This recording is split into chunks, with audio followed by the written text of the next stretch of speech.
conforme a lo anunciado, el día de hoy nos honra en la Academia Jurídica REMA reiniciar nuestras actividades con una ponente de lujo en este conversatorio jurídico.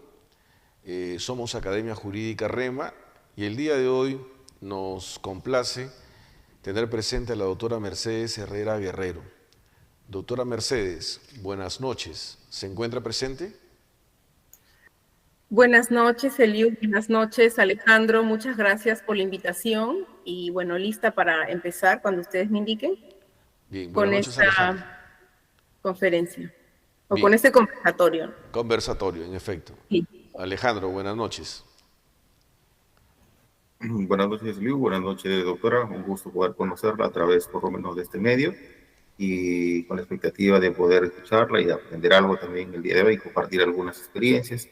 Entiendo, pues, como el conocimiento que usted tiene nos va a poder brindar alguna información de relevancia para todos nuestros oyentes o aquellas personas que estén conectados el día de hoy y puedan aprender algo más del tema, ¿no? Muy bien. ¿Quién es la doctora Mercedes Herrera Guerrero? La doctora es doctorada por la Universidad de Navarra. El título fue defendiendo la tesis sobre la justicia penal negociada en el año 2013, logrando el grado con mención sobresaliente cum laude por unanimidad. También la doctora es máster en Derecho Penal por la Universidad de Alcalá, ¿no? En el año 2010 tuvo una instancia de investigación en Alemania. Producto de ello estuvo conducida dicha investigación por el profesor doctor honoris causa Bernhard Schunemann. De la misma forma, la doctora es autora de diversos libros en materia de penal y procesal penal, por ejemplo, Principios y Garantías del Proceso de Extinción de Dominio 2021, de la misma forma, Delito de lavado de activos y procesos de extinción de dominio como formas de lucha contra la delincuencia económica organizada 2020. También tiene publicaciones, por ejemplo, la extinción de dominio, conforme al decreto legislativo 1373, aspectos fundamentales en el año 2019, las diligencias preliminares en los actos de lavado de activos, de la misma forma 2019, también ha sido coordinadora del libro Extinción de dominio y lucha contra la criminalidad organizada y económica, Instituto Pacífico, publicado en el año 2021.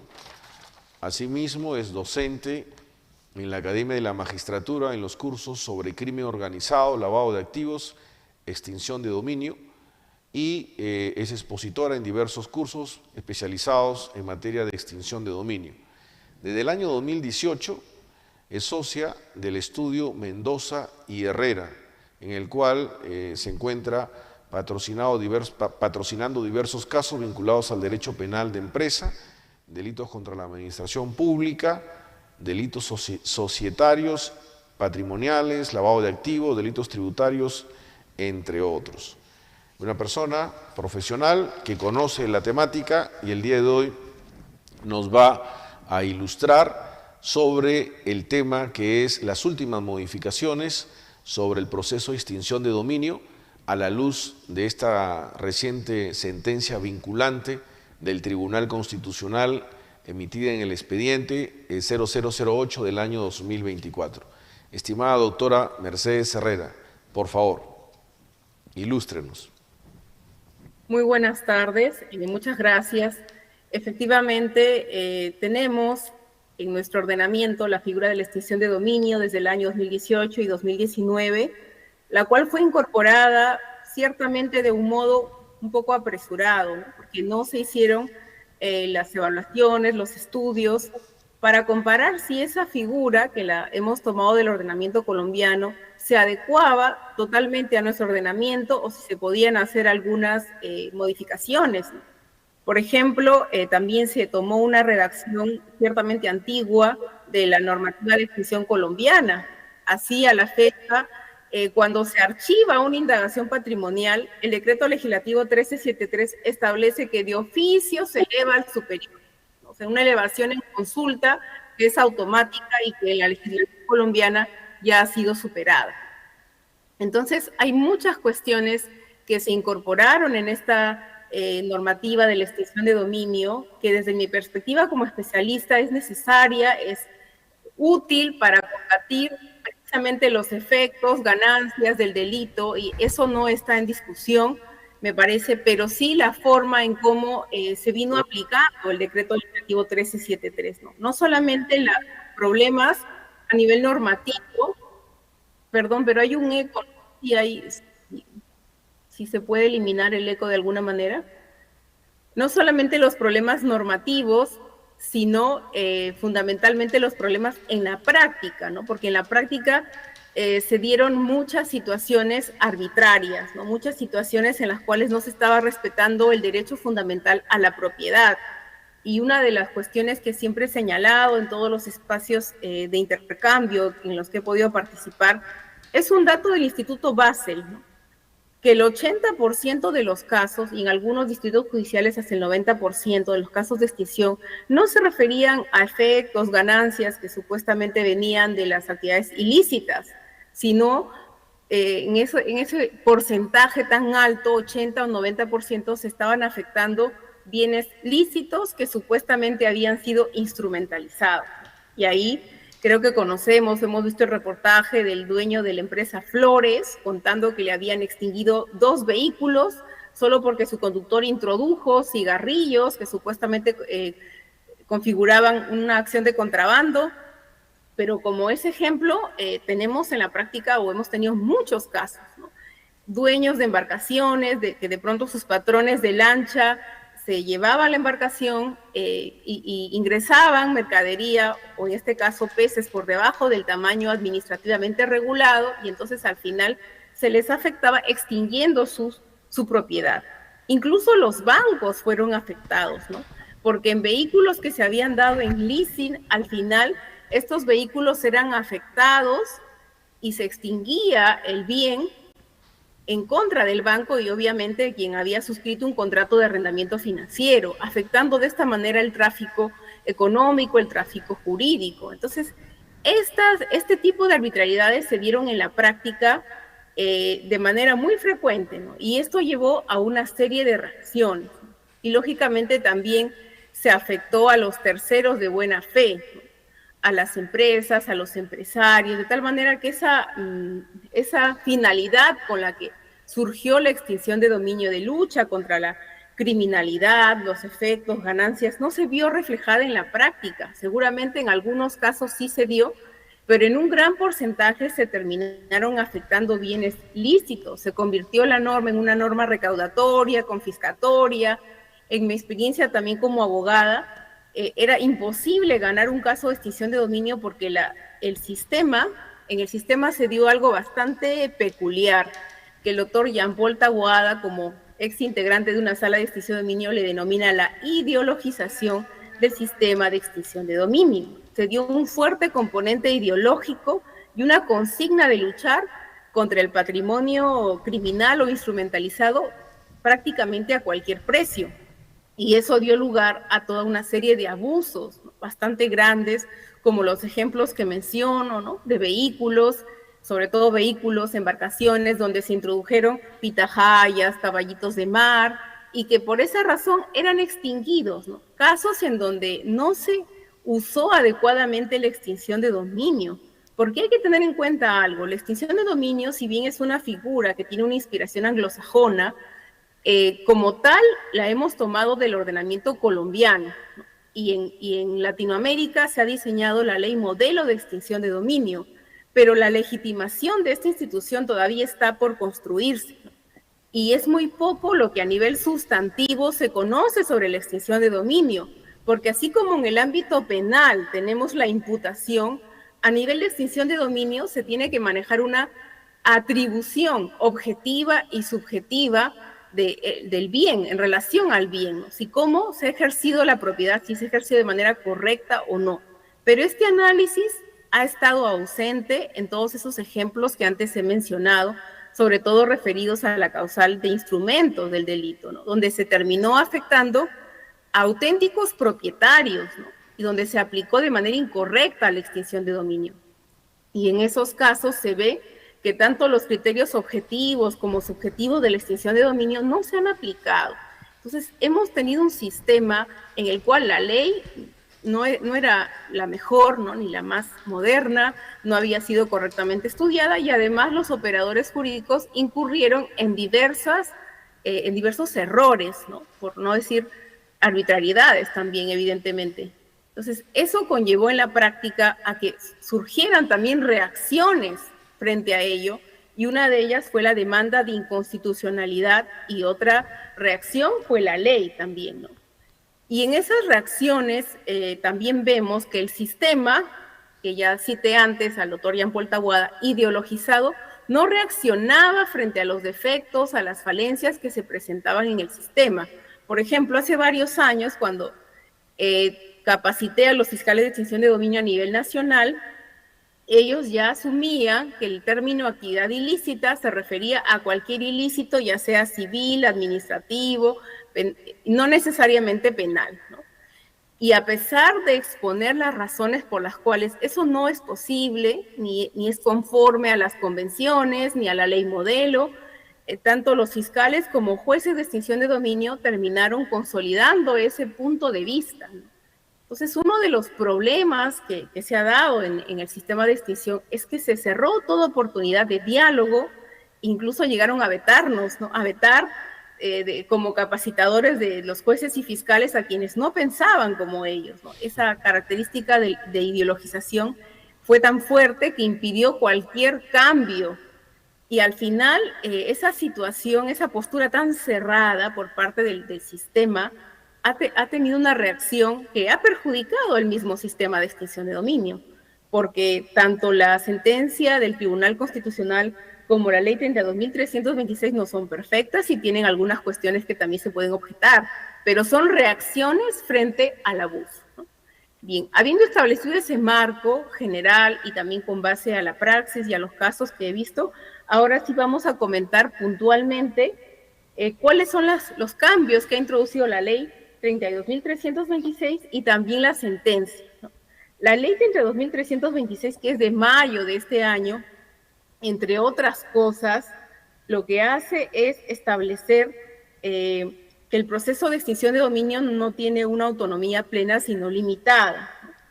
Y señala o pone fin a nivel legislativo a esa interpretación que antes les había referido, ¿no? El artículo 1 de la citada norma nos habla de actividades ilícitas penales, ¿no? Ya no una actividad ilícita en general, como establecía el decreto legislativo 1373, sino que a partir de mayo de este año, del 9 de mayo, se refiere la extinción de dominio a las actividades ilícitas de carácter penal, y cita a título de ejemplo contra la administración pública, contra el medio ambiente, etcétera. Pero también señala en el punto 2.3 de la citada norma que el proceso de extinción de dominio es independiente y autónomo, pero sujeto a una sentencia firme y consentida, ¿no?, de un laudo que se emite en un proceso penal, civil u otro de naturaleza jurisdiccional o arbitral. Evidentemente, con ello está cortando la autonomía de la extinción de dominio, pero repito, es una reacción a todos los abusos que se dieron en la práctica. Y establece en el segundo párrafo de que esta sentencia penal condenatoria firme no será exigible en ciertos delitos. Y menciona tráfico de drogas, terrorismo, secuestro, extorsión, trata de personas, contrabando, defraudación tributaria, aduanera, minería ilegal, delitos informáticos y contra el patrimonio. Entonces, ahí hay una primera cuestión, que esta lista de delitos no parece seguir una sistemática o una elaboración dogmática, porque ahí no están comprendidos los delitos contra la administración pública, ni tampoco el lavado de activos. No están comprendidos. ¿Por qué no lo están? Habría que preguntarle al legislador. Fue una reacción apresurada porque en la práctica se estaban afectando a personas, por ejemplo, que habían sido absueltas de un proceso de lavado, y le seguían investigando, y luego a nivel patrimonial seguían afectando su patrimonio con la extinción de dominio. Entonces, en esa norma no se recogen ciertos delitos. Entonces, en la práctica actualmente, a partir de esta norma, si se quiere iniciar un proceso de extinción de dominio, en un caso donde hay lavado, se requiere donde supuestamente habría lavado, se requiere una sentencia condenatoria firme. Y en los casos de corrupción también se requiere una sentencia condenatoria firme, porque así lo ha establecido el legislador. Eso se puede cambiar, se puede modificar, es algo que quedará para estudio del legislador, pero es como he incidido antes, ha sido una reacción frente a tanto abuso, ¿no? La técnica legislativa quizá puede mejorarse, pero sí se ha puesto un freno, ¿no? Sobre todo en lo primero que mencionaba, en el primer ámbito de aplicación. A partir de esta fecha, esta norma, la extinción de dominio ya no era aplicable a un ilícito civil, administrativo, etcétera, sino a cualquier ilícito de carácter penal. Por eso, personalmente y como litigante, me llamaba la atención que a pesar de esta norma, los jueces de extinción de dominio hicieron un pleno jurisdiccional señalando que no, que esto no, prácticamente no les vinculaban, sino que todavía podía entenderse que actividad ilícita está referida a cualquier ilícito. Es decir, el sistema ideologizado de extinción de dominio era reacio a aplicar la ley, ¿no? Algo absolutamente llamativo.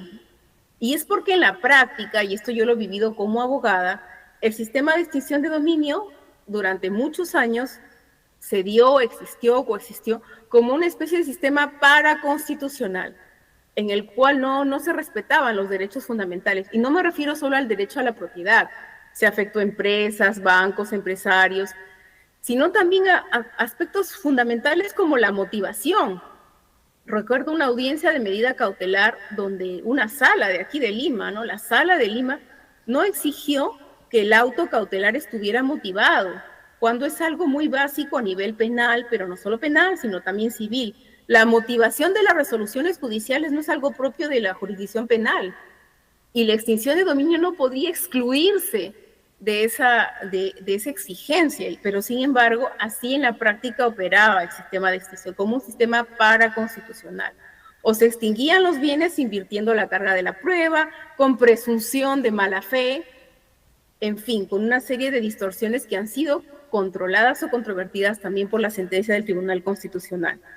Otro de los aspectos positivos de esta norma es que levantó la reserva absoluta de la indagación patrimonial y estableció que las partes podían tener acceso a la indagación patrimonial. Y esto es importante, porque la indagación patrimonial podría durar 6 años. La norma dice, el decreto legislativo 1373 dice 3 años, pero se podía prorrogar 3 años más, sin intervención judicial.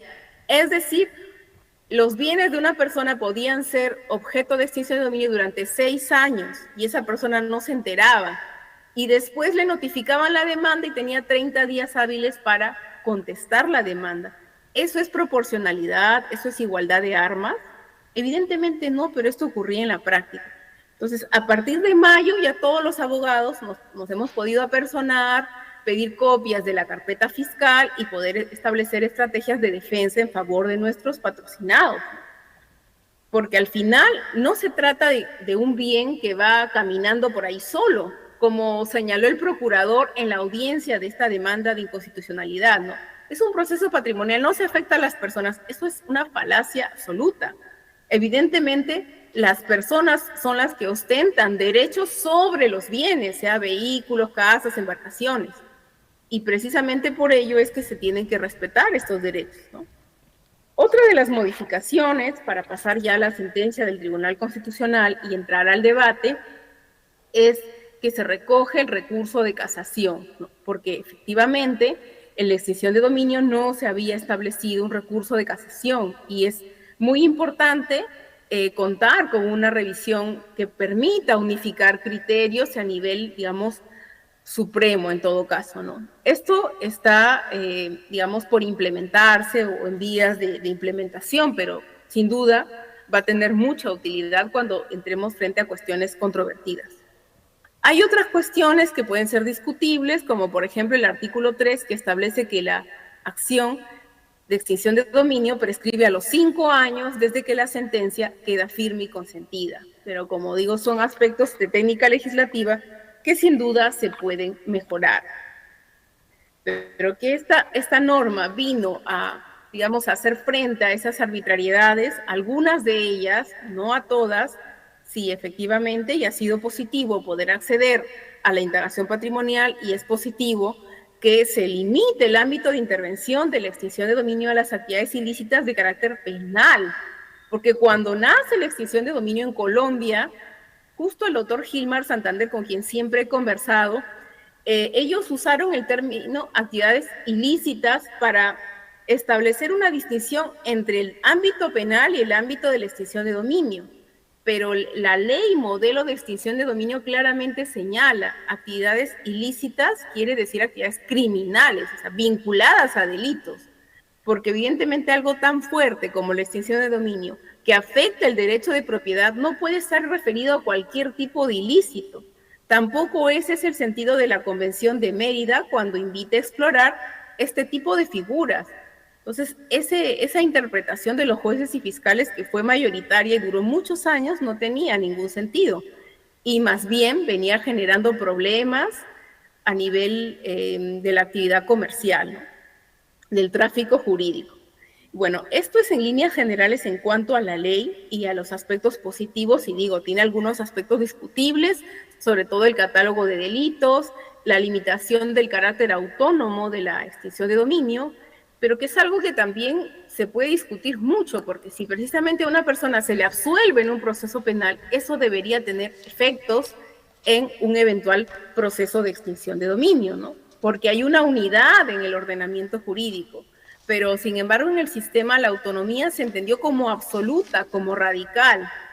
Era realmente difícil poder entrar ahí a conversar o a establecer otro tipo de situaciones, ¿no? Bien, en cuanto a la sentencia del Tribunal Constitucional emitida en el expediente 8/2024, de fecha de junio de este año, vamos a ver que declaró la inconstitucionalidad de dos normas del decreto legislativo 1373, ¿no? De la norma original de extinción de dominio. La primera de ellas tiene que ver con el 2.5, la denominada retrospectividad. El 2.5 de este decreto legislativo señalaba que la extinción de dominio se declara con independencia de que los presupuestos para su procedencia hayan ocurrido con anterioridad a la vigencia del presente decreto legislativo. Y esa norma, pues, fue aplicada, ¿no? Y entonces teníamos casos de extinción del año 90, 94, 95, hacia atrás, ¿no? Antes del 2018. Y durante años se han extinguido bienes de esa época. ¿Cuál es el problema? Y es justo una de las cuestiones que analiza el Tribunal Constitucional. Por cierto, la ley modelo de extinción de dominio no habla de retrospectividad, habla de retroactividad. Y todos sabemos que la Constitución, nuestra Constitución, proscribe o prohíbe la retroactividad de las normas, ¿no? Las normas no pueden ser retroactivas salvo que beneficien al reo. Entonces, esta norma de extinción de dominio estaría contraviniendo lo que señala la Constitución. Y una norma de carácter legal no puede estar por encima de una norma constitucional. Evidentemente, esto esta norma, que fue declarada inconstitucional, tiene un fundamento también dogmático sobre el que se puede discutir, conversar, explorar, ¿no? Y efectivamente tiene que ver con la teoría de la nulidad del acto jurídico. Los dogmáticos de la extinción de dominio, por ejemplo, el doctor Gilmar Santander, entre otros, señalan que cuando un bien tiene un origen ilícito, este origen ilícito, esta ilicitud de inicio, nunca va a poder ser convalidada. Ese bien no va a poder llegar a ser lícito en ningún momento porque así nació viciado según la teoría de la nulidad del acto jurídico. Y que ese sería el fundamento, dicho en términos bastante sintéticos, por el cual podría ser afectado a futuro mediante la extinción de dominio. Sin embargo, ese tipo de planteamientos, en efecto, digamos que entra en una problemática con la seguridad jurídica, ¿no? Porque si yo adquiero un derecho de propiedad, no puedo esperar de manera indeterminada que la norma cambie y luego afecte mi derecho de propiedad. Incluso tenemos figuras como la prescripción, hasta de mala fe. y también la nulidad de una adquisición tendría que ser declarada judicialmente. Entonces es problemático poder aplicar esa teoría. Y respecto a eso, el Tribunal Constitucional señala que para que pueda tener efectos retroactivos una figura como la extinción de dominio, tendría que cambiarse la Constitución, tendría que reconocerse en la Constitución ese carácter, porque se está afectando todo el tráfico jurídico económico, ¿no? Entonces, esa es la situación. Y a partir de la fecha, a partir de la sentencia del Tribunal Constitucional que expresa que esa retroactividad está proscrita constitucionalmente, es que el Tribunal Constitucional en el fundamento 198, si no me equivoco, ordena a los jueces a nivel nacional, conmina a los jueces del subsistema de extinción de dominio a archivar las demandas que estén basadas en delitos anteriores, ¿no? En delitos anteriores. Y además también en ilícitos no penales, ¿no? Esa es precisamente la otra norma que declara inconstitucional. Mediante esta sentencia, el Tribunal Constitucional también declara la inconstitucionalidad del artículo 3.1, ¿no? De la denominada actividad ilícita, que esta actividad ilícita no puede ser cualquier acción contraria al ordenamiento, como se señalaba, sino que debe tratarse de una actividad ilícita de carácter penal. Y es más, el Tribunal Constitucional vincula esta figura de la extinción de dominio a la lucha contra el crimen organizado, ¿no? Y señala que la extinción de dominio no puede aplicarse de manera general, ¿no? Y menos para ilícitos civiles, administrativos, etcétera. Entonces, ya, digamos, la negativa de los jueces de extinción a aplicar lo señalado por la Ley 32.326 ha sido descartada por el Tribunal Constitucional, quien nuevamente ha analizado el tema de actividades ilícitas y ha señalado que la extinción de dominio tiene que darse solo en relación a actividades criminales y más aún vinculadas al crimen organizado. Este último aspecto puede ser discutible, pero el primero, el limitar la extinción de dominio a solo actividades criminales, es bastante positivo porque es el sentido original de una figura como la extinción de dominio, que había sido desnaturalizada por sus operadores jurídicos, entiéndase jueces y fiscales, y que también tenía cierto amparo en la redacción tan general del decreto legislativo 1373. Entonces, esa fue la segunda norma que fue declarada inconstitucional, y a partir de la fecha, en la práctica, lo que hemos visto es que los jueces están aplicando ya la norma, están aplicando lo que señala el Tribunal Constitucional. Inicialmente se han mostrado reacios. Tengo un caso, por ejemplo, en el que ingresamos 3 escritos pidiendo el archivo de la indagación patrimonial con base a la Ley 32.326. Los fiscales dijeron no, segundo pedido no, y al tercer pedido interpusimos un amparo, ¿no? Y al ser notificados con la fecha de amparo, entre medio salió la sentencia del Tribunal Constitucional, ya han archivado el caso, ¿no? En virtud precisamente de esa prohibición de la retroactividad.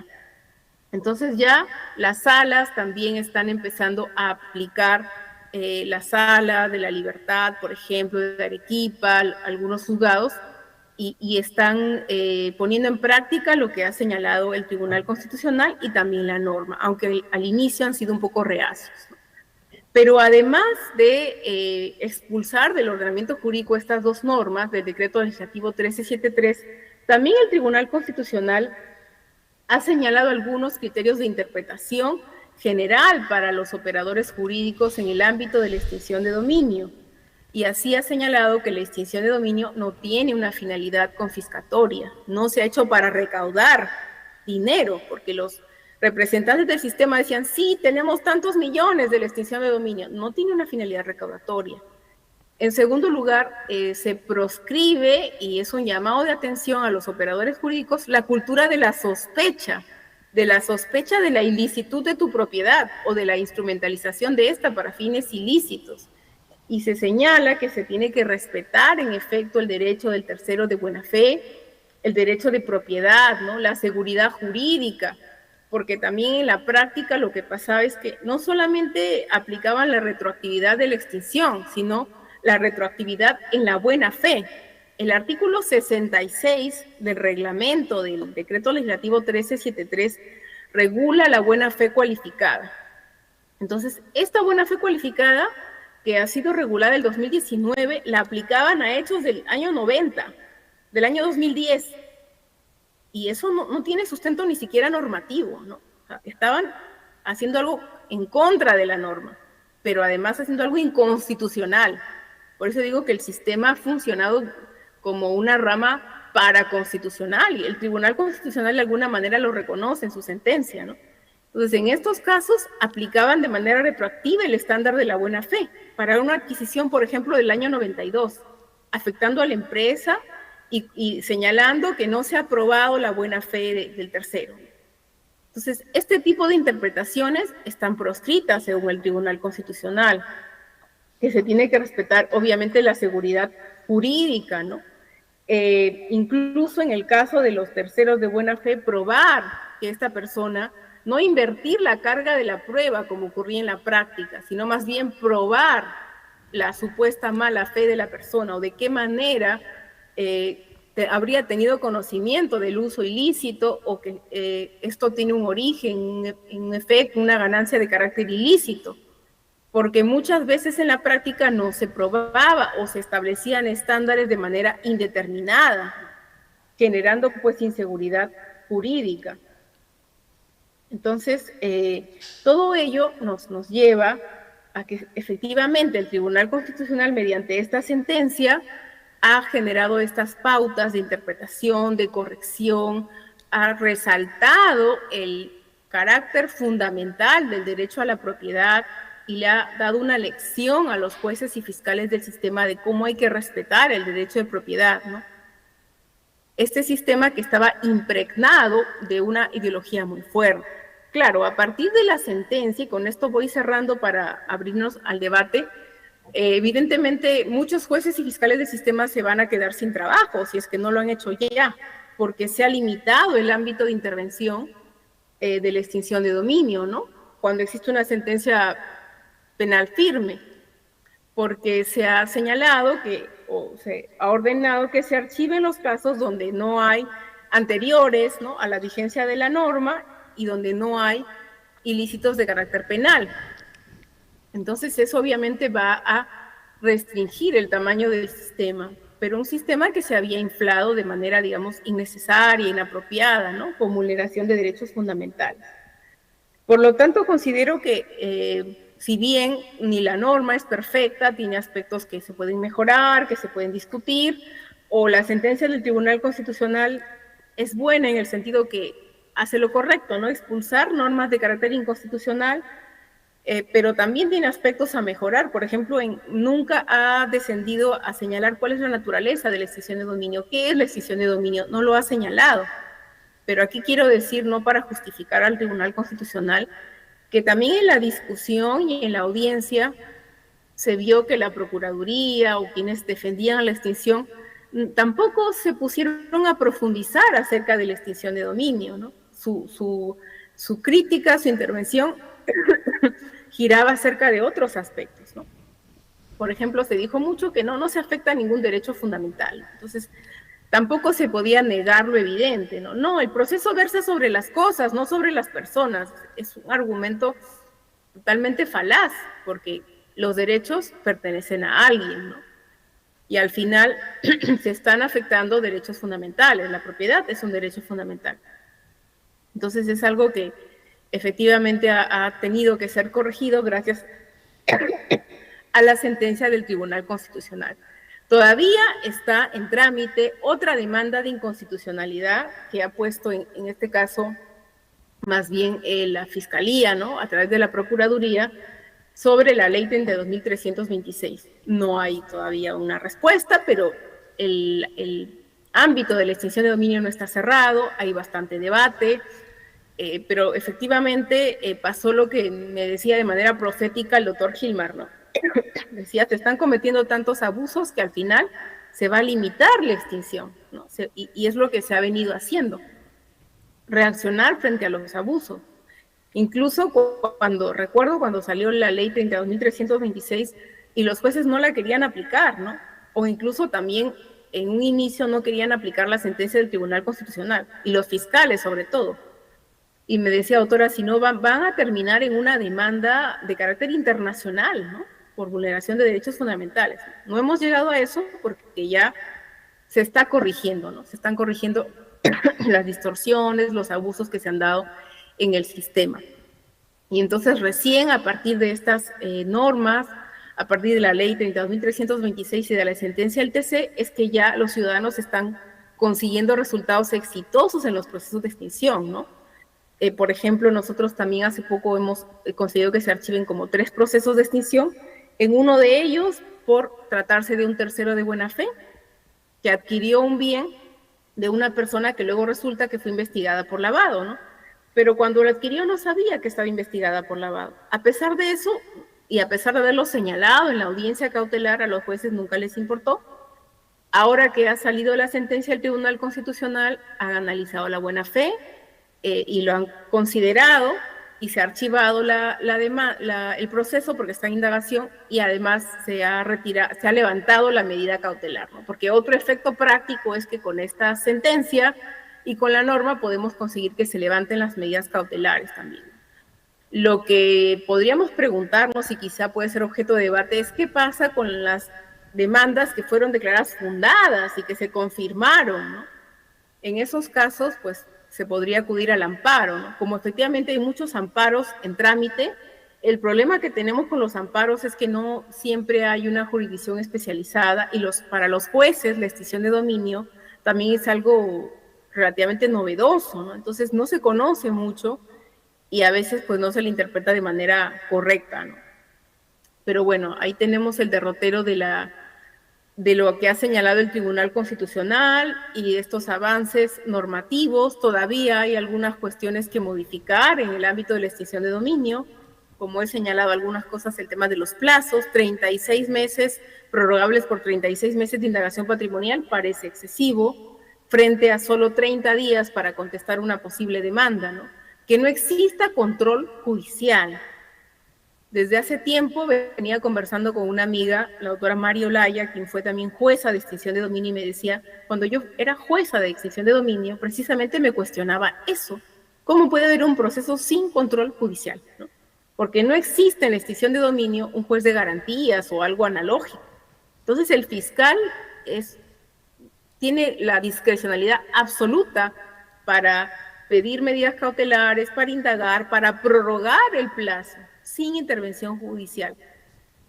Y por lo tanto, pues se pueden afectar también derechos fundamentales de los requeridos, ¿no? Bueno, y hasta aquí, luego ya quedo a los comentarios del doctor Alejandro, del doctor Eliu, o del público que esté conectado. Muy bien, muchas gracias, estimada doctora. Doctora, para nuestro público mayoritariamente son personas que ya están en el quehacer de litigio, también hay estudiantes de Derecho. Y quisiera, a manera de conversar, partiendo de doctora Mercedes, de su experiencia como abogada litigante,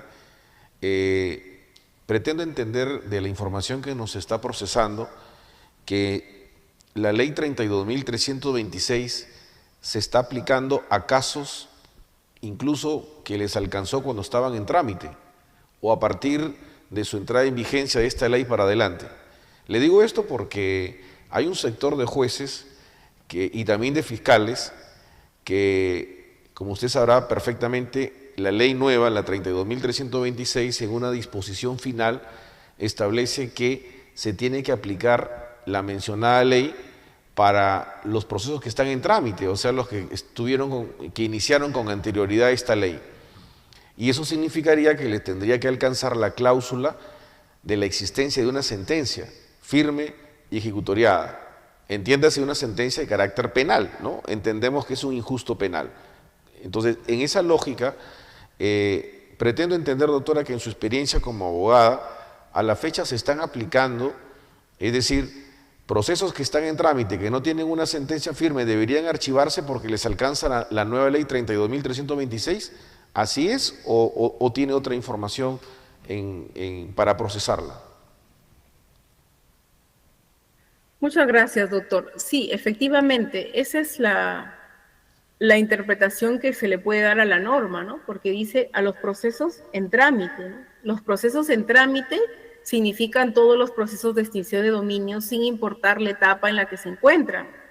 Entonces, a partir de ese momento del 10 de mayo del 2025, se debería aplicar esa norma a todos los procesos de extinción de dominio, ¿no? Se hayan iniciado con la ley anterior. Quizá la pregunta del autor venga porque en un sector de la Fiscalía y del Poder Judicial se desarrolló la famosa teoría de los hechos cumplidos, ¿no?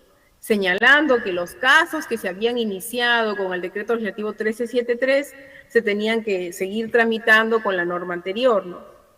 Pero esa teoría incluso ha sido acogida por algunos jueces y fiscales de extinción de dominio, está siendo también superada por el propio sistema.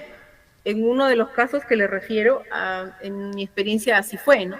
Inicialmente se sostenía o se defendía en la teoría de los hechos cumplidos, pero después ya la Fiscalía, digamos, se retractó de esa tesis y optó por aplicar la norma, ¿no? Por aplicar esta nueva ley, la ley 32.326, a todos los procesos en trámite.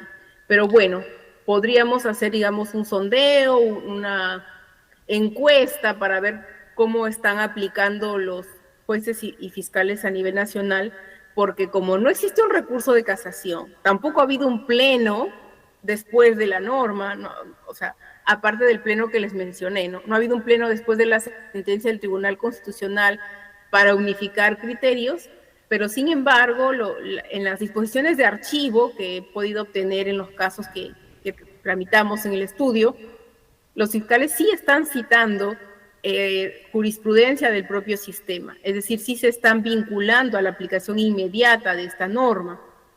Claro que para los fiscales que iniciaron el sistema de extinción puede resultarles algo extraño archivar un proceso en el que sí existe una investigación penal en curso, aunque no tenga una sentencia penal condenatoria firme, o peor aún, si existe una sentencia penal, pero no es condenatoria firme. Pero Ahora, no es algo que ya esté sujeto a una interpretación, ¿no? O a la voluntad de luchar contra el crimen, ¿no? Sino que es lo que la norma establece, lo que el legislador ha señalado y lo que los abogados litigantes podemos utilizar como herramienta para poder litigar, ¿no? La norma, nos guste o no, tenemos que cumplirla, ¿no? De pronto no nos gusta la pena que se establece para el peculado, pero es lo que el legislador ha señalado. Entonces, en este caso, el legislador ha establecido que es necesaria una sentencia penal condenatoria firme en ciertos delitos, y esa exigencia, en virtud del principio de legalidad, se tiene que cumplir a todos los casos, ¿no?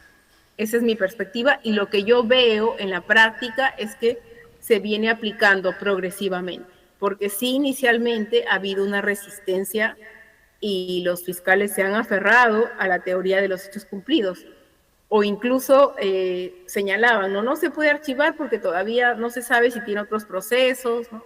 O cuál es el estado de los procesos. Pero eso poco a poco se tiene que ir superando, sin prejuicio de que se revise, porque, por ejemplo, hoy escuchaba al congresista Quiabra que decía que se han dado muchas normas a favor del crimen, entre ellas la ley de 32.326, que se tiene que revisar.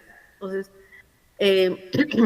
también he podido participar en un conversatorio en el Colegio de Abogados de Lima, en donde estaba presente el congresista, autor de esta ley, ¿no? Y él refería cuál había sido el contexto en el que se había dado, una reacción frente a todos los abusos, ¿no? Todo el gremio empresarial que le buscaban y pedían, ¿no? Algún tipo de reacción frente a ello. Entonces, no es una ley perfecta, sin duda tiene aspectos que se pueden mejorar, perfeccionar, pero como señalaba antes, frente a esa cerrazón del sistema de extinción, frente a ese no diálogo, se ha terminado generando una respuesta que quizá no ha sido la más adecuada, ¿no? Si se hubiera tenido un diálogo, podría haberse llegado a otro puerto.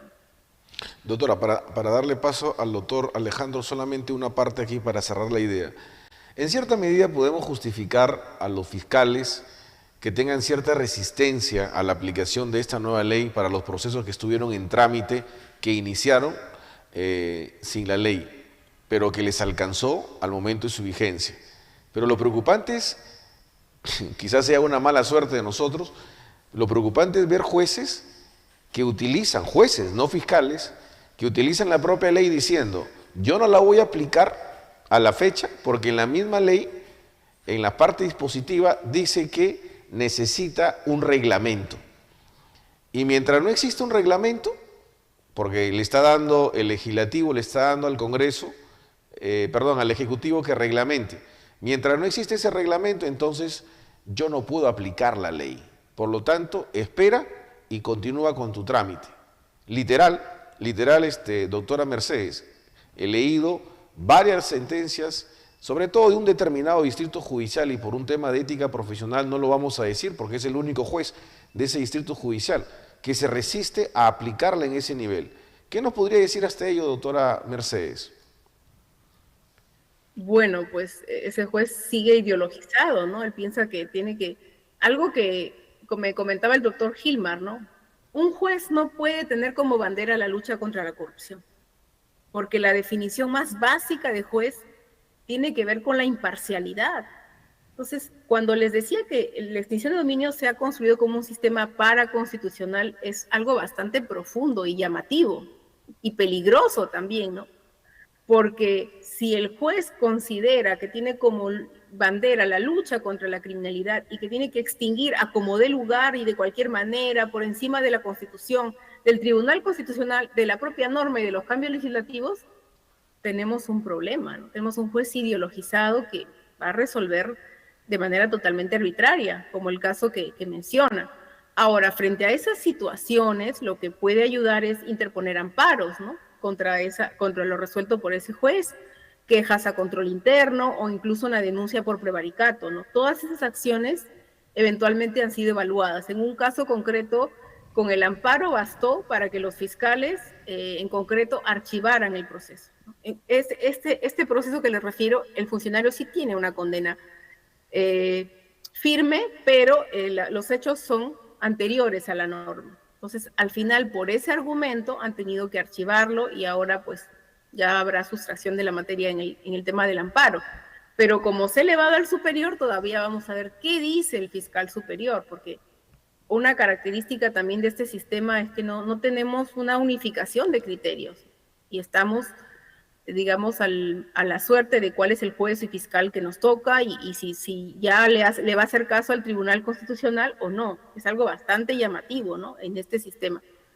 Muy bien, pero gracias. que poco a poco tiene que empezar a cambiar, ¿no? Pero correcto. Frente a lo que menciona el doctor, efectivamente es algo completamente errado, porque el reglamento es simplemente de desarrollo, la misma norma dice que es de aplicación inmediata, y lo que está resolviendo el juez, pues es algo que puede ser cuestionado mediante queja, control interno, una denuncia por prevaricato o eventualmente un amparo por vulneración del derecho fundamental a la propiedad, ¿no?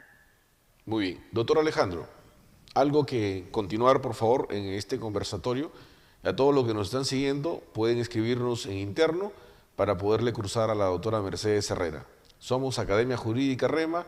Hoy nos convoca la doctora Mercedes Herrera Guerrero, especialista en la figura del sistema de extinción de dominio. Alejandro.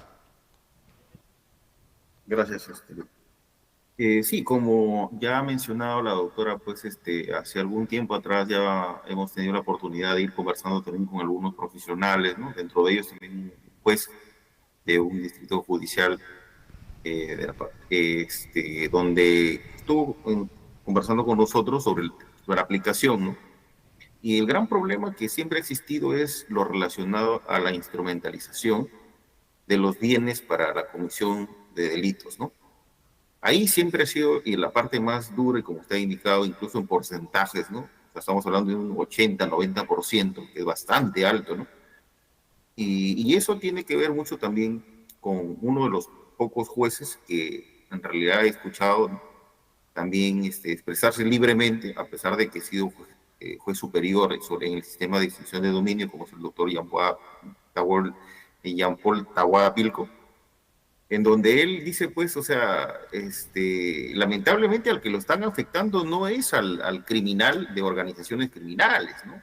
O sea, dígame cuántos procesos hay contra el Tren de Aragua, contra las grandes organizaciones criminales de la minería ilegal y todo lo demás, ¿no? O sea, precísenme a ver en cantidades cuántos procesos hay contra esas organizaciones y a cuántos de sus bienes los han afectado con esta ley de extinción de dominio.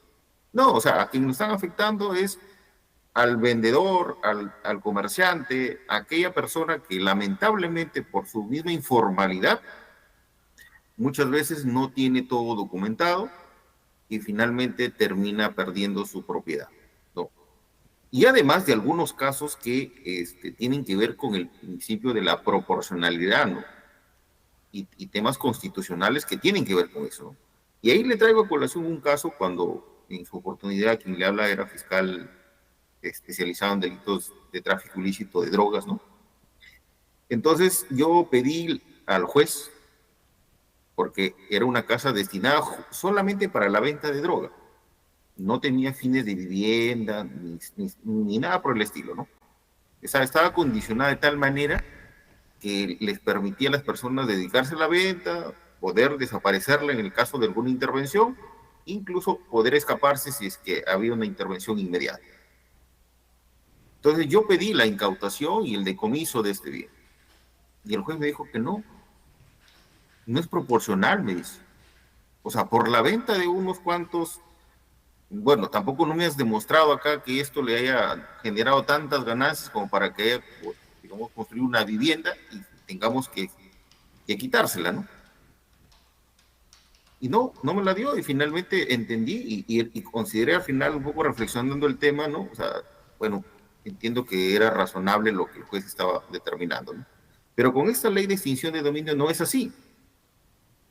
Hoy por hoy, o sea, basta que determinen que una determinada vivienda, incluso con fines habitacionales, ¿no? Las personas están ahí, las terminan incautando, supuestamente por instrumentalizarlas para un negocio ilícito, les terminan decomisando, ¿no? Y eso, y casos que aplicando el principio de proporcionalidad, entiendo, no correspondería, ¿no? Estamos en contra, ¿no? Porque quien habla, pues ha luchado varios años contra esto, porque es un flagelo social que debe combatirse, estamos de acuerdo en ese aspecto, pero también hay que aplicarlo con racionalidad y no también, y creo que hay un aspecto importante también, es que se generó una suerte de incentivo, ¿no? A los fiscales, a los jueces, ¿no? Y a veces el tema de más fijarse en los números de lo que están logrando, que en realidad analizar el fondo del asunto es, o sea, en qué medida lo que estoy haciendo está dentro del ámbito de una correcta aplicación de la norma, en la no afectación de derechos constitucionales y sobre todo a quienes se les estoy afectando, ¿no? Entonces, no, ya tengo de 20 vehículos incautados, tengo tantas viviendas, o sea, y cosas así como se indicaba como si fuera una suerte de extinción, pero de manera pues abusiva, ¿no? Hasta cierto punto. Entonces creo que estas reacciones que se han dado al sistema, tanto a nivel normativo como a nivel de esas sentencias del Tribunal Constitucional, sirven bastante porque generan una suerte de equiparar un poco la balanza, ¿no?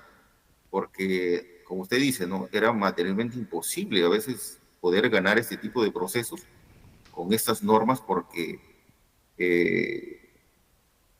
y con el tema de que este es un sistema autónomo, nosotros no nos regimos por criterios civiles, por criterios penales, ¿no? Incluso hasta una resistencia a aplicar criterios constitucionales, ¿no? Porque somos un sistema independiente y nosotros vamos a ir creando el derecho en la medida que vaya, ¿no? Avanzando el sistema. Entonces, también hemos sido un poco críticos también en esa parte, ¿no? Porque definitivamente cuando ya estás en la defensa técnica vas entendiendo de que, bueno, hay que tratar de luchar y ganarse los derechos de alguna u otra manera y hacer también reaccionar al sistema, ¿no? De que lo que está haciendo no le está haciendo de la mejor manera.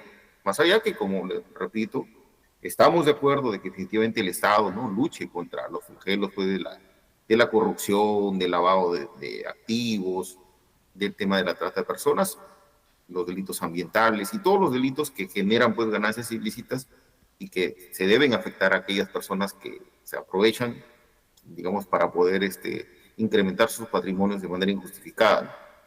Pero dentro del marco de una aplicación correcta, ¿no?, de la ley, sobre todo pues no argumentando criterios como el que ha mencionado hace un momento el doctor Eloy, y en realidad lo conozco también, ¿no?, porque trabajamos juntos. Y sí, nos parece pues a veces hasta irrisorio, pero así vienen aplicando la norma, ¿no? Y habiendo una resistencia, como usted indica, y por varios magistrados, tanto fiscales como jueces, ¿no?, en querer aplicar esta ley diciendo, no, esto es para los casos que han surgido después de la promulgación de la ley. No se puede aplicar a los casos anteriores y todo lo demás. Aplicando justamente esta teoría que usted indica de la teoría de los hechos cumplidos, ¿no? Pero entiendo que con el devenir de estos cambios ya van a modificarse, por lo menos esperaríamos que se modifique el criterio de esos magistrados, ¿no? Por mi parte, eso es lo que podría indicar. No sé, Luis, si tienes algo más que indicar. Doctora, también nos están preguntando en interno, doctora Mercedes, usted nos acaba de mencionar, en la medida de que, bueno, usted es docente en la Academia de la Magistratura, le escuché decir que en cierta medida el sistema se había cerrado y si había un capacitador, un docente, que no tenía esa línea de acoplamiento, ¿no?, a este sistema de, digámoslo así, de avanzada para quitar la propiedad, tendría que ser excluido. Hoy el Tribunal Constitucional nos está dando una pauta de carácter vinculante. Si un juez, la pregunta que nos hacen interno lo estoy parafraseando, si un juez se resiste a aplicar los criterios del Tribunal Constitucional, ¿será posible habilitar el delito de prevaricato? ¿Podríamos denunciar y qué tan posible es que prospere una denuncia en este caso? ¿Sería un prevaricato de hecho o un prevaricato de derecho? Esta última sí es mía la pregunta, doctora Mercedes. Bien, muchas gracias. Efectivamente, todavía pueden haber algunos jueces que se resistan, aunque yo he visto que ya la resistencia va cediendo, y si ocurre todavía, podría denunciársele por delito de prevaricato, ¿no? Yo creo que sí se puede denunciar. Ya, bueno, sabemos que el proceso penal igual es largo y se va a exigir el tema del dolo y todo ello, pero en todo caso, esto tendría que ver con una cuestión jurídica, ¿no?, de derecho, porque no están sujetándose a lo que dispone el Tribunal Constitucional de manera vinculante y la norma también de manera obligatoria. Entonces, y además, a nivel procesal, digamos, uno podría acreditarlo con los escritos que presente, que insista, ¿no?, como el caso que yo tenía, que les mencioné, al final lo archivaron, pero fue el cuarto escrito de pedido de archivo que ingresé. En alguno de ellos les señalé, ¿no?, les puse la frase que ellos mismos utilizan, ¿no?, bajo apercibimiento de denunciarlos por prevaricato, ¿no?, por prevaricato, interponer las acciones legales que corresponden. Finalmente no los denuncié por prevaricato, me fui por el amparo, pero fue algo eficaz porque rápidamente me agendaron la audiencia y inmediatamente ellos notificaron el archivo, ¿no?, de la indagación patrimonial. Entonces, sí, es una medida legítima, legal, que tenemos disponible para aquellos casos de resistencia todavía y que se puede utilizar perfectamente, ¿no? Respecto a lo que comentaba el doctor Alejandro, tomaba nota como para comentar, efectivamente, con una amiga que fue jueza del sistema de extinción, conversábamos sobre el tema y me comentaba que en la práctica la carga del sistema de extinción se daba por temas pragmáticos, ¿no? O sea, por ejemplo, ¿por qué teníamos tantos casos de extinción que venían del tema de aduanas? Porque era como más fácil, ¿no?, encontrar cigarrillos, pitahayas, entonces ahí se iniciaba un caso de extinción. Pero las fiscalías de crimen no generaban casos de extinción, lo cual en el fondo tiene sus problemas porque se supone que la extinción de dominio va a combatir el crimen organizado, los grandes delincuentes, pero también tiene un beneficio. Y es que en nuestro país muchas veces los fiscales todo lo calificaban como crimen organizado, ¿no? Un grupo de funcionarios, asociación ilícita, crimen organizado. Entonces, al final, aplicar de manera tan arbitraria como lo han hecho la ley de extinción a todos los casos que nosotros como abogados llevamos y que han sido calificados como crimen organizado, habría sido todavía mucho peor.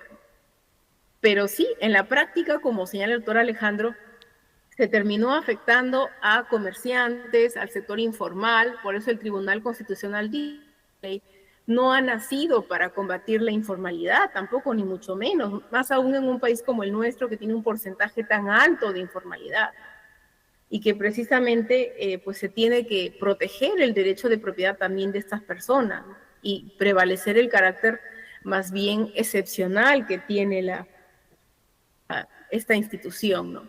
Y también me comentaba el doctor, ¿no?, cómo al final se aplicaba un sistema en el que no se regían o no se respetaban las garantías. Esto también tiene que ver con una falta de capacitación de los jueces y fiscales, porque se trajo a capacitadores eficientistas, ¿no? Y lo que se tuvo que hacer es capacitarles sobre derecho constitucional, porque están afectando el derecho a la propiedad. Pero algunos jueces y fiscales no tenían esa sólida formación en derechos constitucionales y el resultado es el que hemos visto, el que tenemos, del que todavía quedan rezagos y que, bueno, al final ellos mismos han generado un daño para la extinción de dominio, ¿no? Una figura que es útil, que es incluso necesaria, al final ha terminado desdibujándose por los errores del propio sistema, ¿no? Y también por la falta de crítica que ellos mismos han generado, porque nos vetaron de la capacitación, a mí personalmente, por ejemplo, ¿no?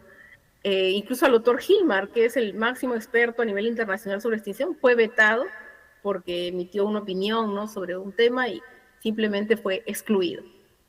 Entonces, ese tipo de actitudes pues no ayudó al sistema y al final tenemos lo que tenemos actualmente. Y lo que queda ya son rezagos, ¿no?, de estas interpretaciones cerradas, ¿no?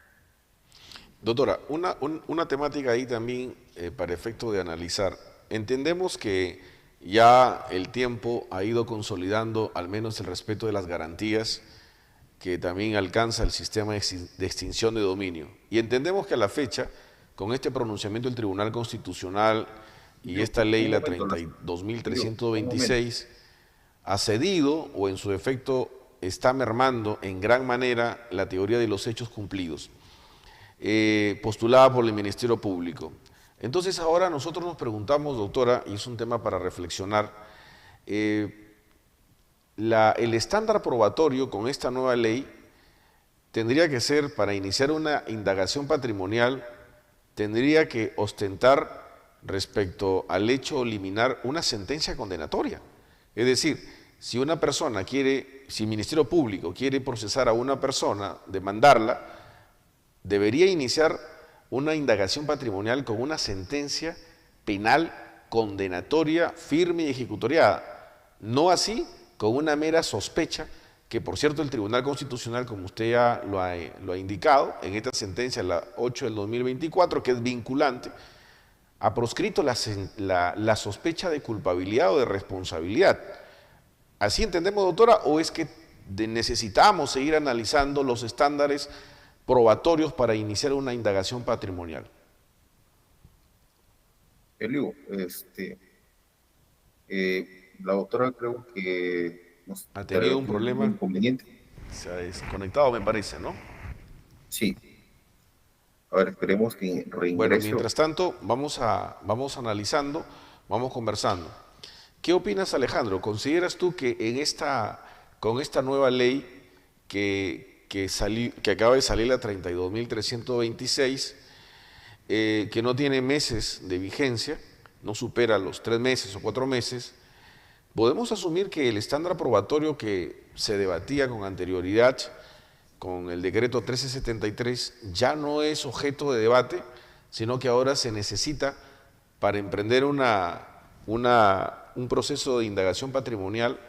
Necesitamos ya certeza absoluta que hay una actividad ilícita porque se demanda una sentencia penal, firme y ejecutoriada, o todavía tenemos que filosofar o nadar en la interrogante de que no necesito basta con que exista una denuncia o una investigación en trámite para poder procesar y abrir un proceso de indagación patrimonial en extinción de dominio?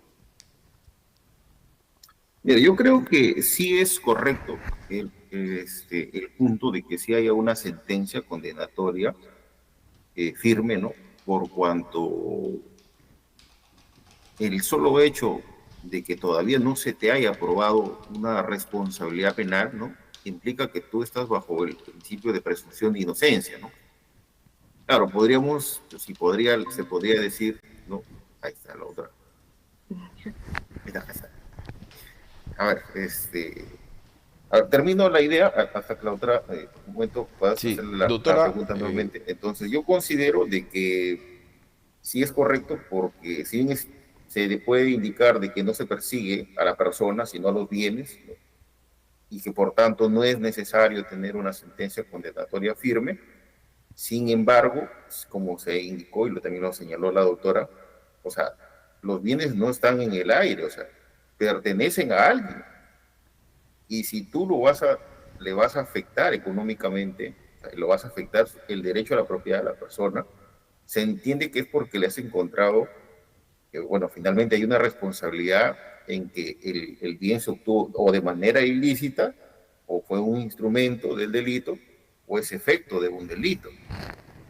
Entonces, mal haríamos en iniciar un proceso de indagación patrimonial con la existencia solamente de una denuncia, ¿no?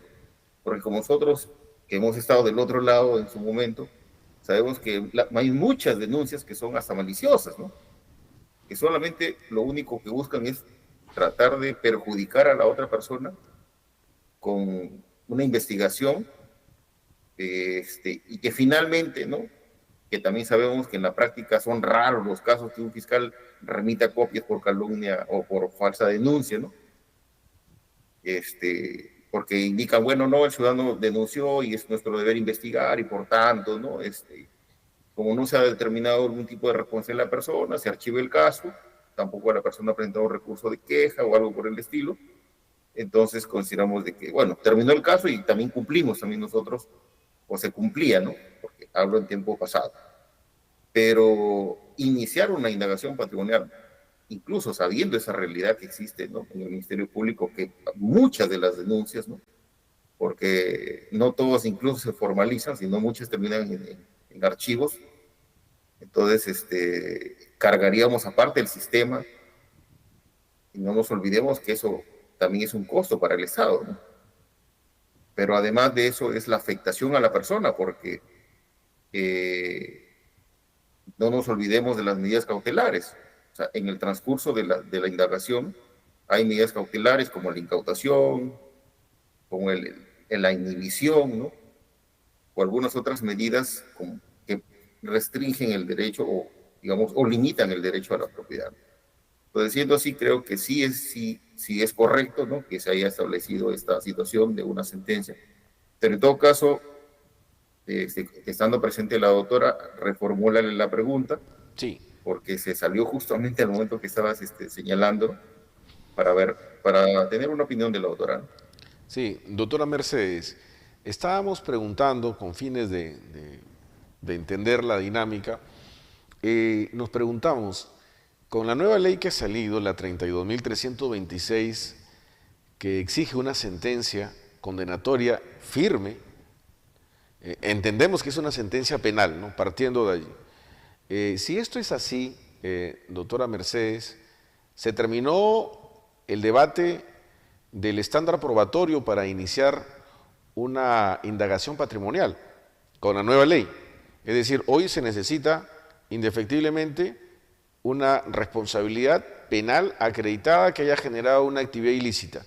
¿Así es? ¿O todavía podemos seguir entendiendo que el Ministerio Público puede seguir demandando, aperturando indagaciones patrimoniales con las solas copias certificadas o copias fehateadas remitidas por el Ministerio Público cuando exista una investigación en trámite de carácter penal y que se presume que ahí derivó una actividad ilícita, entre comillas, según el término del sistema de extinción de dominio? ¿Qué nos puede decir al respecto, doctora Mercedes? Muchas gracias, Elio, por la pregunta. efectivamente eso ya no se puede con todos los delitos, ¿no? Porque la ley 32.326 establece un catálogo de delitos en los cuales no sería necesaria la sentencia firme. Entonces, en ese tipo de delitos no es necesaria la sentencia, eso quiere decir que en todos los demás sí es necesario. Por ejemplo, en los casos de lavado y de corrupción que no están en esa lista, por razones que no sabemos, sería necesario tener una sentencia condenatoria firme para iniciar una indagación patrimonial, porque el proceso no procedería respecto a ese tipo de actividades ilícitas. En cambio, si, por ejemplo, estamos frente a un caso de tráfico de drogas, secuestro, que es algo que también pasa, extorsión, el delito del que ahora todo el mundo habla, ¿no? Trata de personas, contrabando, defraudación aduanera, defraudación tributaria, minería ilegal, estafa, delitos informáticos y delitos contra el patrimonio. En esos casos solamente no sería necesaria una sentencia penal condenatoria firme, sino que efectivamente podría enviarse copias a la Fiscalía de Extinción. Ahora, sobre ese envío de copias, también está el problema que el doctor menciona, ¿no? Existen numerosos casos en donde se denuncia y al final se archiva porque la denuncia pues es maliciosa, no tiene fundamento, etcétera, etcétera. Creo que el porcentaje es bastante alto también, ¿no? Entonces, haría falta una suerte de protocolo interinstitucional diseñado por el propio sistema de extinción, que no sé si lo va a hacer, ¿no? En el que señale más o menos una etapa a partir de la cual de pronto la acusación de esos casos o no sé, para que no se envíen copias desde la misma denuncia, como señala el doctor, ¿no? Y no generar de pronto un doble trabajo al Estado. Eso, por ejemplo, no está regulado y podría regularse y debería regularse. Aunque si le formula esta pregunta a un defensor, digamos, a ultranza del sistema de extinción, diría, no, la autonomía es absoluta, no tiene que haber necesariamente una comunicación, pero a nivel, digamos, práctico, a nivel también de unidad de la jurisdicción, es necesario que exista una comunicación para evitar que luego el proceso que penalmente se archiva y en el proceso de extinción de dominio la demanda sale fundada, ¿no? Entonces ahí podría haber una contradicción que de pronto podría evitarse con una coordinación o con una reforma de la norma. Por eso precisamente la sentencia del Tribunal Constitucional dice que en el caso de los procesos penales archivados se puede, digamos, o debería vincular a la extinción de dominio, ¿no? Sobre todo si hay un pronunciamiento de licitud. No en los casos de prescripción necesariamente, ahí no estoy de acuerdo porque podría subsistir. De hecho, si nos vamos a las convenciones internacionales, el decomiso autónomo está vinculado a los casos donde no se puede lograr el decomiso penal, porque la persona fallece, porque se escapa, porque es un prófugo y por razones, digamos, que escapan al propio proceso. En esos casos está justificada la extinción de dominio, ¿no? Como señala el doctor Jean-Paul Tawada. En esos casos podría darse y hay un fundamento convencional, no en general en todos los casos.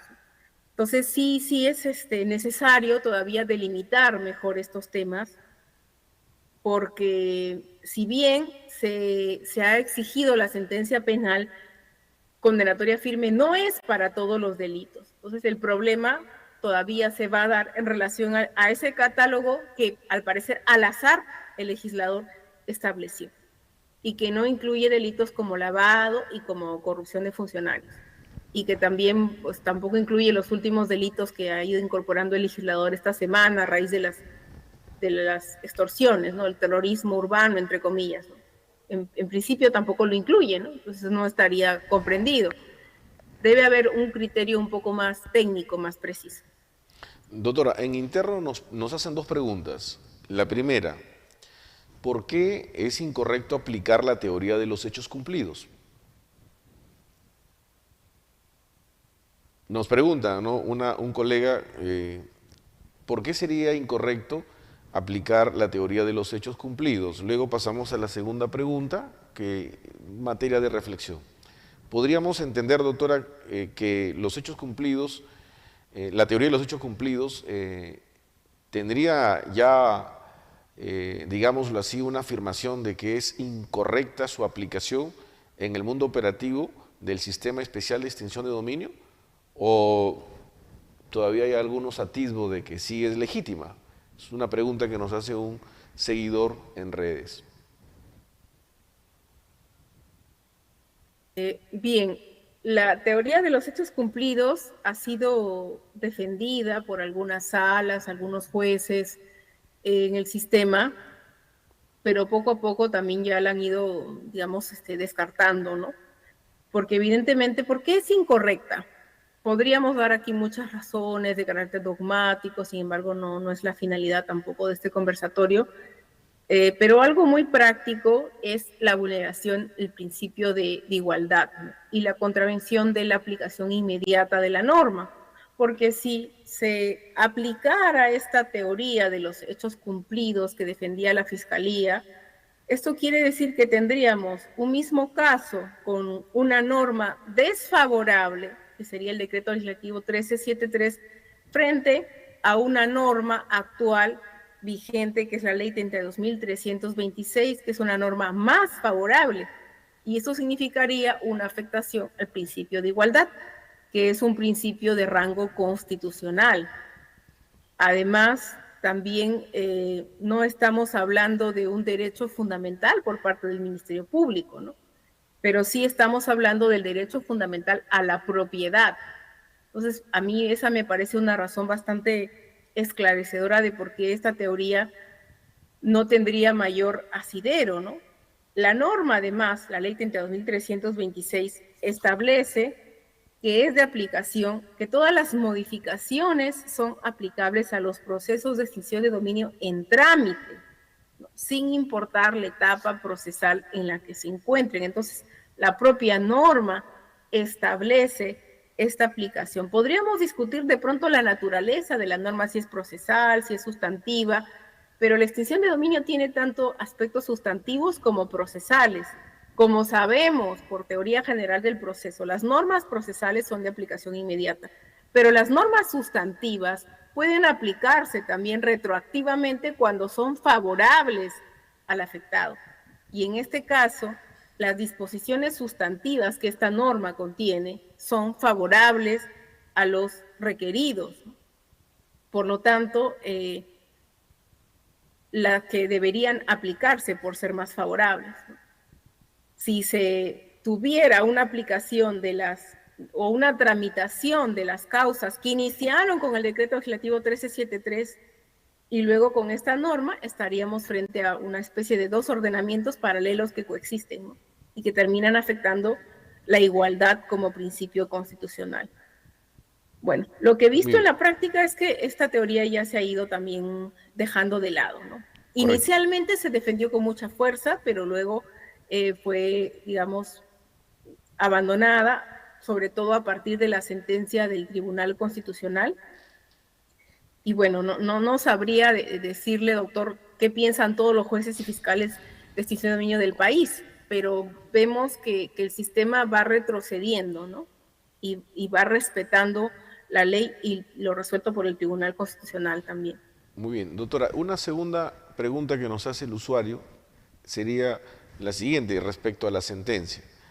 La sentencia firme, según el artículo 3, inciso 1 de la nueva ley 32.326, forma parte del concepto actividad ilícita. De ser así, entonces estamos ante una institución de derecho material. Si esto es así, pregunta el usuario, al exigir sentencia firme a procesos que ya tienen demanda, ¿no es aplicar la ley 32.326 de forma retroactiva? Se pregunta, ya entrando en el concepto de la retroactividad. Lo que trato de entender, la pregunta que nos dice el usuario es, si entendemos que estamos allí en una norma de carácter sustantiva y por la naturaleza de la misma sí se podría aplicar retroactivamente y no así con las normas procesales, que ahí gobierna, sabemos, el tempus regis actus, ¿no? Son de aplicación inmediata. Pero en este caso, como es una norma sustantiva, se podría trabajar desde el punto de vista retroactivamente. Entonces, la pregunta que nos hace el usuario nos dice, ¿no sería aplicar en este caso la ley 32.326 de forma retroactiva? Bueno, en el escenario que la propia persona describe, se está analizando la demanda, ¿no? Entonces se está, digamos, definiendo lo que se entiende por actividad ilícita, ¿no? Pero como señalaba antes, la norma de extinción de dominio contiene no solo normas procesales, ¿no?, sino normas sustantivas. Y es verdad, y entiendo en ese sentido la inquietud, que las normas procesales se rigen de manera inmediata y las normas sustantivas, pues, a las normas vigentes en el caso concreto. Lo que pasa es que hay una mezcla entre lo sustantivo y lo procesal. Pero incluso en ese caso, la definición de actividad ilícita se modifica para beneficio del afectado. Entonces, no hay ningún problema en que se aplique de manera retroactiva o que se entienda que se está aplicando de manera retroactiva esa definición.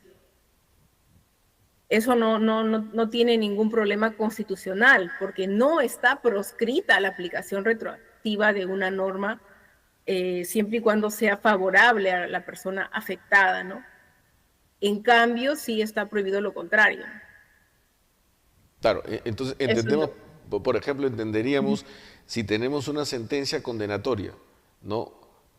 Y que en este caso evidencia una afectación manifiesta al derecho de la libertad de una persona, entonces no podríamos aplicar esa sentencia cuando el hecho ha surgido con anterioridad a la vigencia del decreto legislativo 1373, porque estaría afectándolo, obviamente, desde un punto de vista material, al imputado y también a su derecho de propiedad.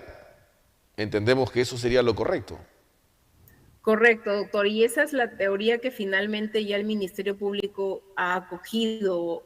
Incluso como anécdota puedo señalar que la Procuraduría hizo una consulta al Tribunal Constitucional sobre esto, ¿no? Porque en algún momento dijeron, bueno, pero esto de que se está excluyendo el artículo 2.5 sobre la retroactividad, no se puede, se tiene que aplicar a todos los casos o solamente a algunos, ¿no? La consulta no se redactó de la manera más correcta, pero el Tribunal Constitucional ya ha zanjado. No importa que sean casos de corrupción, que sean, si son anteriores a la norma, no puede aplicarse de manera retroactiva, sea el delito que sea. Y evidentemente eso es una problemática y también es algo que ha quedado allí, pero el derecho de propiedad tiene que prevalecer y también la seguridad jurídica. Por eso incluso tenemos la prescripción, ¿no? Y el Tribunal Constitucional lo dice en su sentencia. Si queremos hacer retroactiva la extinción de dominio, retroactiva o retrospectiva, tenemos que modificar la Constitución. En Colombia, por ejemplo, está en la Constitución, en otros países también, para que pueda tener ese efecto. Ojo que antes de la extinción de dominio teníamos la pérdida de dominio, o sea que también es cierto tipo de efectos, ganancias estarían cubiertos eventualmente por otra norma o por el decomiso.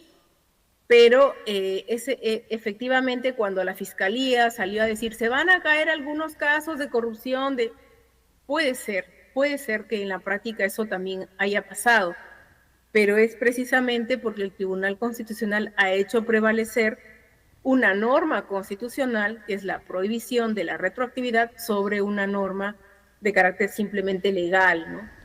Que se empezó a aplicar sin un mayor análisis de todas sus consecuencias. Muy bien. Doctor Alejandro, ¿algo al respecto? Doctora, su experiencia, y como usted viene indicando, ¿no? Sabemos que a nivel nacional hay 3 salas prácticamente que son las que dirimen ya en instancia final, por lo menos hasta que se habilite el tema de la casación hoy por hoy, que son las de Lima, Arequipa y La Libertad. ¿En cuál de estas salas usted ya tiene, por ejemplo, algún pronunciamiento, ¿no?, o criterio de que esta teoría ya no es aplicable? ¿O en todo caso lo han tenido en cuenta para resolver algunos casos que usted ha conocido?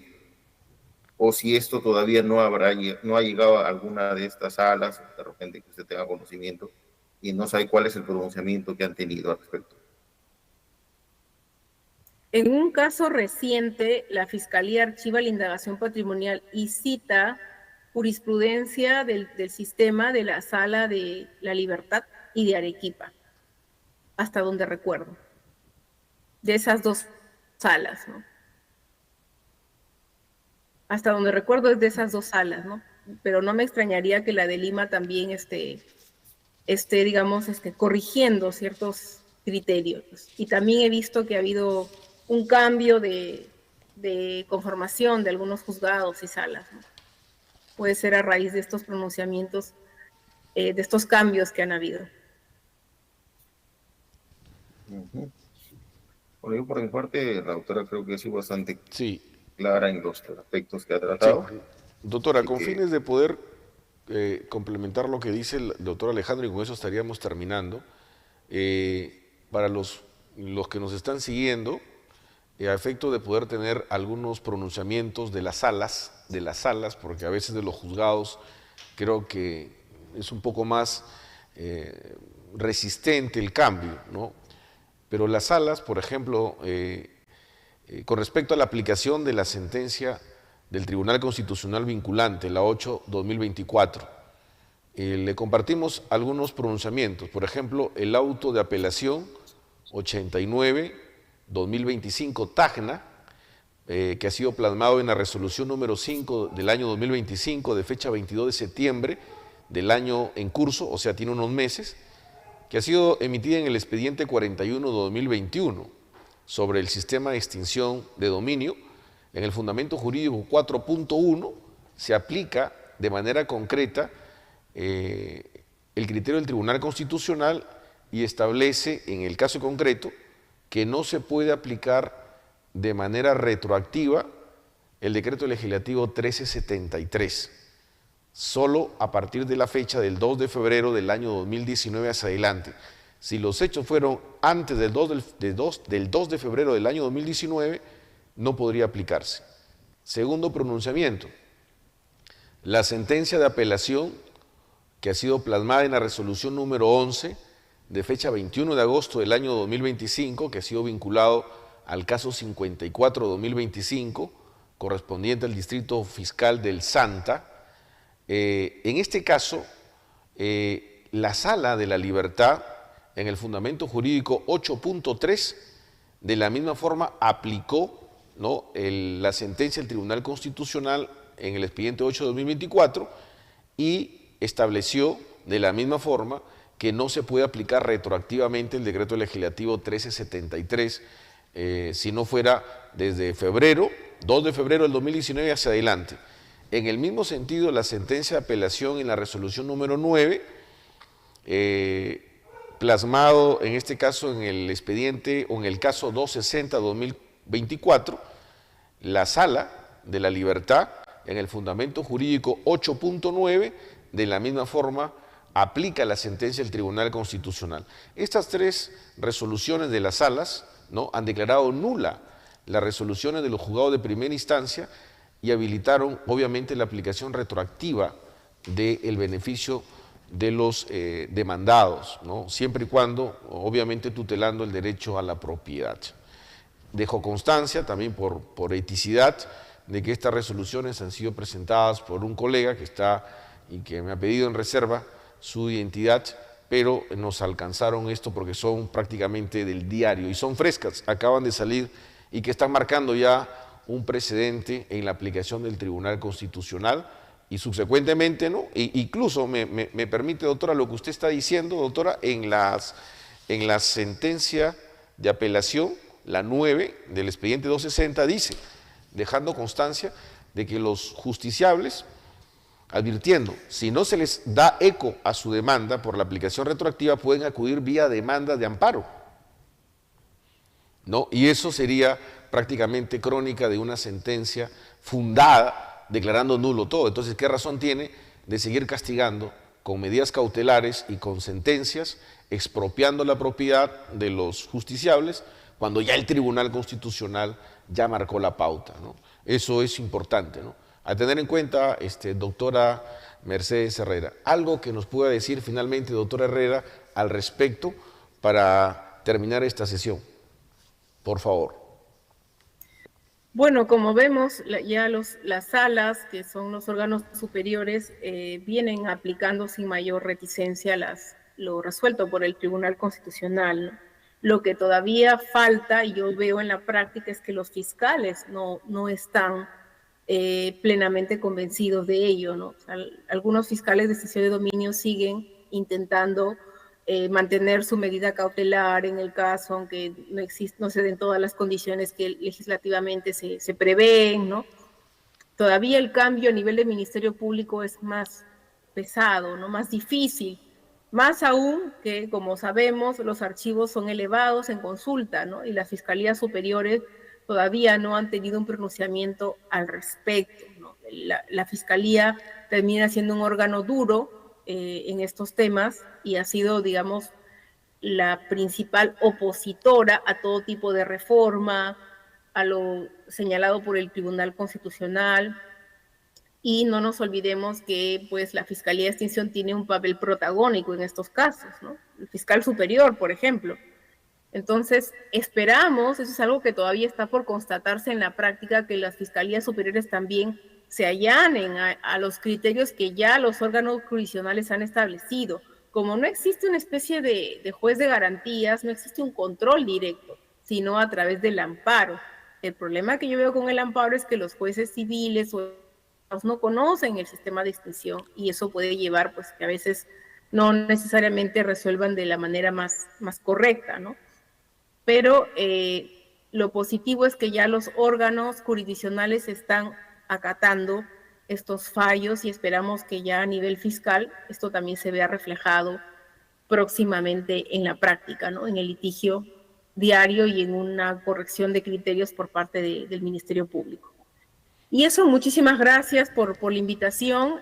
Creo que ha sido bastante enriquecedor para mí también conocer esas experiencias, felicitar al litigante que ha obtenido esos resultados. Realmente es muy satisfactorio porque antes era prácticamente imposible, era un sistema de litigio materialmente imposible, pero ahora gracias a las modificaciones y a lo resuelto por el Tribunal Constitucional se están corrigiendo muchas cuestiones problemáticas, ¿no? Eso sería todo por mi parte. Muchísimas gracias y quedo pues atenta. Bien, muchas gracias, estimada doctora Mercedes Herrera. El día de hoy nos visitó la doctora Mercedes. Doctor Alejandro, ¿algo más que decir para culminar esta sesión, por favor? Solamente agradecer a la doctora por haber aceptado la invitación y esperemos que no sea la primera ni la última. Que de repente en otros temas que hemos visto también que es expositora y también conoce, pueda acompañarnos. Eso sería todo. Muchas gracias, doctora. Buenas noches, muchas gracias.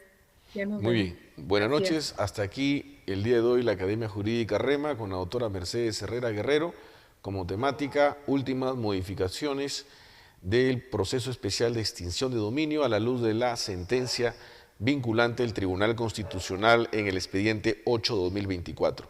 Hasta nueva oportunidad, somos Academia Jurídica REMA con auspicio de la firma legal Arismendis y Asociados. Si te interesa la temática, si deseas la jurisprudencia que se acaba de mencionar, contáctanos en interno, estamos para servirte. Muchas gracias.